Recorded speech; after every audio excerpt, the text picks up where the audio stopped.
Assalamualaikum warahmatullahi wabarakatuh. Di sini saya Muhammad Rafli Zamrota Yahya, kelas 11 IPS 2, absen 24. Saya akan menjelaskan mind mapping saya di materi semester 2, tepatnya KD 3 tentang dakwah, tabligh, dan khutbah. Saya akan menjelaskan tentang dakwah dulu. Kita lihat. Kata dakwah merupakan masdar atau kata dasar dari kerja da'a yad'u yang berarti seruan, panggilan, ajakan. Yang menurut istilah, dakwah ialah setiap kegiatan yang bersifat menyeru, mengajak dan memanggil orang atau kelompok orang untuk beriman kepada Allah sesuai dengan ajaran akidah, syariah, dan akhlak Islam. Jadi intinya, dakwah adalah kegiatan yang menyeru atau mengajak orang lain untuk beriman kepada Allah sesuai dengan syariat Islam dan sesuai dengan Al-Quran dan hadis yang ada. Dalam dakwah terdapat bentuk-bentuknya. Yang pertama adalah bil lisan. Bentuk dakwah bil lisan ini dilakukan oleh seseorang melalui lisannya, seperti menjelaskan suatu fikih untuk mengajak orang itu, atau menjelaskan suatu hal yang berupaya untuk mengajak orang itu beriman kepada Allah. Yang kemudian adalah bentuk dakwah bil khitabah atau tulisan. Untuk bentuk dakwah bil khitabah ini dilakukan dengan cara seperti pamflet ajakan untuk beriman kepada Allah, ada poster-poster atau suatu artikel yang tujuannya untuk mengajak seseorang pembaca untuk beriman kepada Allah. Yang kemudian ada bilhal atau perbuatan.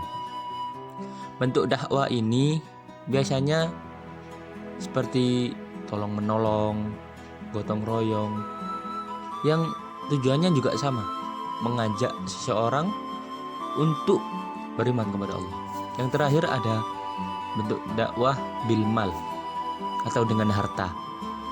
Untuk bentuk dakwah ini dilakukan dengan mengeluarkan harta untuk mengajak orang, untuk memanggil orang beriman kepada Allah. Contohnya seperti sedekah, zakat, dan lain-lain. Untuk dakwah bidangnya sangat luas sekali. Ada dakwah meliputi bidang pendidikan, bidang politik, seni, kebudayaan, ekonomi, dan sosial. Hampir seluruh bidang kehidupan, aspek kehidupan bisa dibuat untuk berdakwah. Dakwah cakupannya sangat luas. Salah satunya tabligh. Tabligh adalah salah satu cakupan dari dakwah, namun dalam lingkup yang lebih kecil atau lebih khusus. Tabligh berasal dari kata balagha, yuballighu tabligha, yang berarti menyampaikan. Menurut istilah, tabligh adalah menyampaikan ajaran-ajaran Islam kepada umat manusia untuk dijadikan pedoman agar memperoleh kebahagiaan di dunia dan di akhirat. Dalam tabligh, yang menjadi inti masalah adalah bagaimana agar semua informasi tentang agama Islam bisa sampai kepada objek dakwah. Tapi tidak ada tuntutan lebih jauh untuk mendalami suatu masalah itu.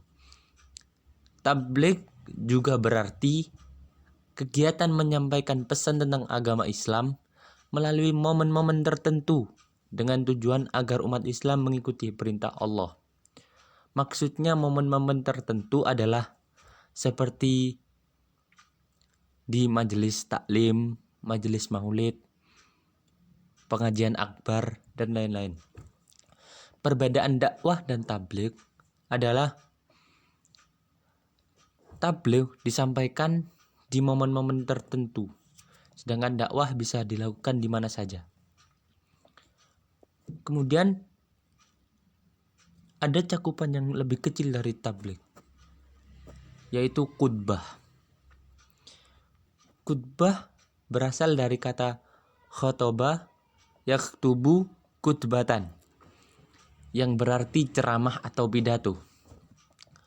Khutbah ialah bentuk ceramah yang berisi nasihat dan wasiat keagamaan yang disampaikan kepada jamaah yang diikat oleh syarat dan rukun. Khutbah Jumat punya syarat dan rukun yang tidak boleh ditinggalkan, sebab terkait erat dengan sah atau tidaknya sebuah ibadah mahdhah.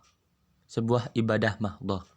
Orang yang menyampaikan khutbah disebut khatib. Khutbah fungsinya adalah untuk mengingatkan kaum muslimin agar meningkatkan iman dan takwanya kepada Allah, kemudian meningkatkan amal soleh mereka, memperbaiki akhlak, dorongan menuntut ilmu, mempererat ukhuwah Islamiyah, dan lain-lain. Kemudian, khutbah tentunya mempunyai syarat, yaitu yang pertama, dimulai sesudah masuk waktu duhur. Kemudian ada khatib hendaknya berdiri jika mampu. Kemudian khatib hendaklah duduk sebentar antara khutbah satu dan khutbah kedua. Yang kemudian ada suara khatib dapat didengar jamaah. Tidak perlu keras, yang penting jelas. Kemudian khatib harus suci dari hadas dan najis. Terus khatib harus menutup auratnya. Yang terakhir adalah tertib. Rukun dalam berkhutbah adalah yang pertama, harus membaca pujian-pujian atau hamdalah, bersyukur kepada Allah.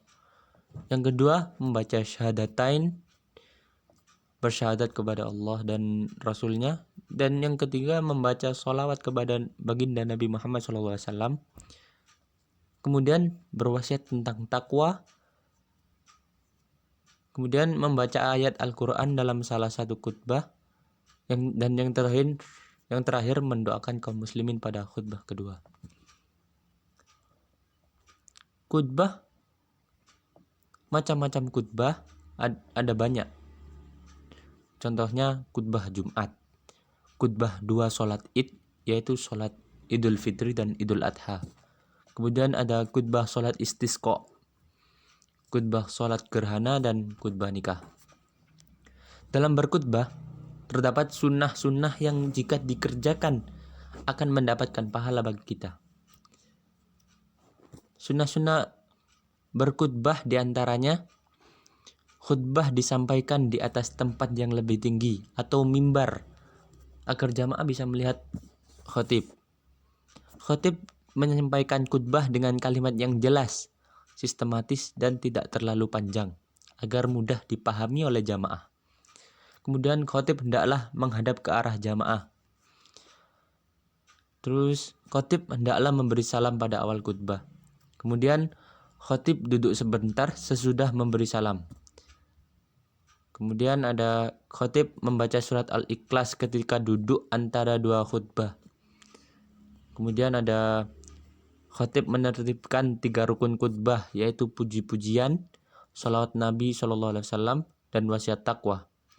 Dan yang terakhir, hendaklah memperhatikan khutbahnya. Sekian dari saya, Muhammad Rafli Zamrota Yahya. Inilah mind map yang bisa saya buat.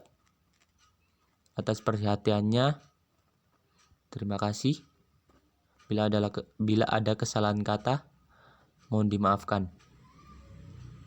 Wabillahi taufiq wal hidayah. Wassalamualaikum warahmatullahi wabarakatuh.